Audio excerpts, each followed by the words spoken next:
Hello everyone, welcome to my kitchen. તો મિત્રો, આજે હું તમારી સાથે શેર કરવાની છું તકમરિયાના સિકંજીની રેસીપી. તો આ રેસીપી પીવાની ખૂબ જ મજા આવે તેવી છે, શરીરમાં પણ ખૂબ જ ઠંડક આપે તેવી છે. તો આ સિકંજી ઉનાળામાં પીવાથી ખૂબ જ શરીરમાં ફાયદા થાય છે. નાના બાળકોથી લઈ અને મોટા વ્યક્તિઓને પણ ખૂબ જ પીવાની મજા આવે તેવી છે. તો આ રેસીપી એન્ડ સુધી જરૂરથી જોજો, સ્કીપ બિલકુલ પણ નહીં કરતા. તો ચાલો બનાવવાનું સ્ટાર્ટ કરીએ. તો મિત્રો, મારી ચેનલમાં હજી સુધી તમે નવા હોય તો મારી ચેનલને લાઈક કરજો, શેર કરજો, સબસ્ક્રાઈબ કરજો અને મારા આવા જ નવા વિડીયોને જોવા માટે બેલ આઇકોન બટનને પ્રેસ કરજો, જેથી કરીને તમને મારા નવા વિડીયોની નોટિફિકેશન સૌથી પહેલાં મળે. તો ચાલો બનાવવાનું સ્ટાર્ટ કરીએ.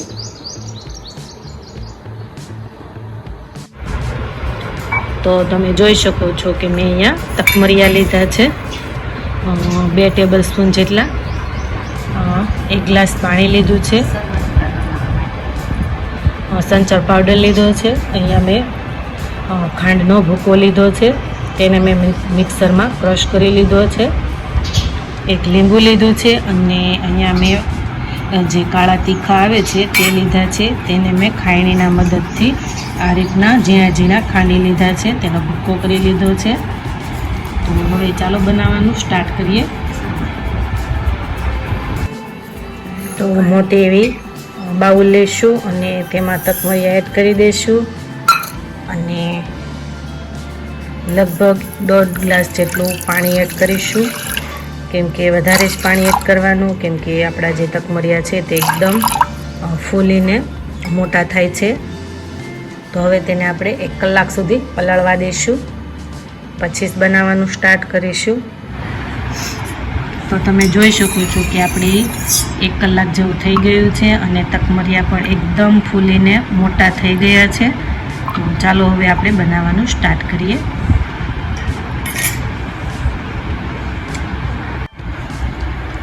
તો અહીંયા મેં ખાંડનો ભૂકો લીધેલો છે તે એડ કરીશું, 2 ટેબલ સ્પૂન જેટલો. તીખાનો ભૂકો એડ કરીશું, 1 ટેબલ સ્પૂન જેટલો. લીંબુનો રસ એડ કરીશું.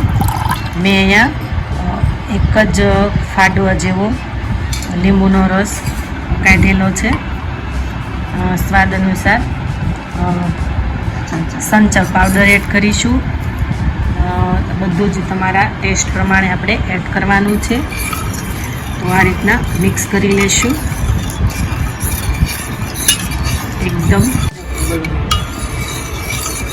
તો તેને આપણે 5 મિનિટ સુધી એકદમ આ રીતના મિક્સ કરી લેશું.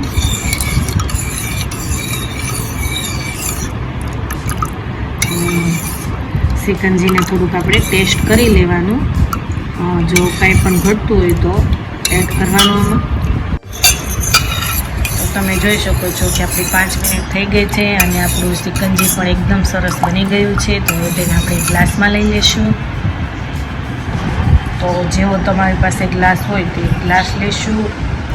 પહેલાં આમાં આપણે બરફના ટુકડા એડ કરીશું અને જો તમારે બરફનો ભૂકો એડ કરવો હોય તો પણ ચાલે. હું અહીંયા આખા જ કટકા લઉં છું.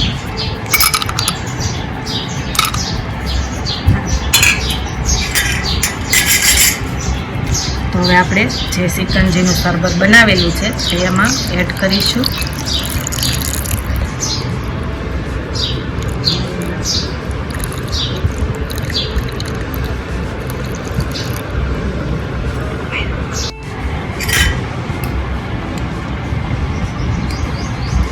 અહીંયા મેં જે તકમરિયા પલાળેલા છે તે પહેલાં એડ કરીશું.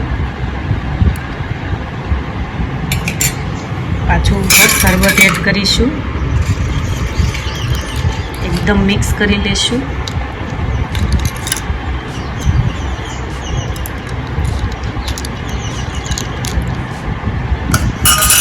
તો તમે જોઈ શકો છો કે આપણું સિકંજી એકદમ સરસ પીવાની મજા આવે તેવું બનીને રેડી થઈ ગયું છે. આ સિકંજી પીવાની ખૂબ જ મજા આવે તેવું છે. તો મિત્રો આ રેસીપી ઘરે બનાવવાની એકવાર જરૂર ટ્રાય કરજો. ખૂબ જ ટેસ્ટી અને સ્વાદિષ્ટ એવી લાગશે. તો મિત્રો હવે આપણે નવા વિડીયો સાથે ફરી મળીશું. Thank you for watching.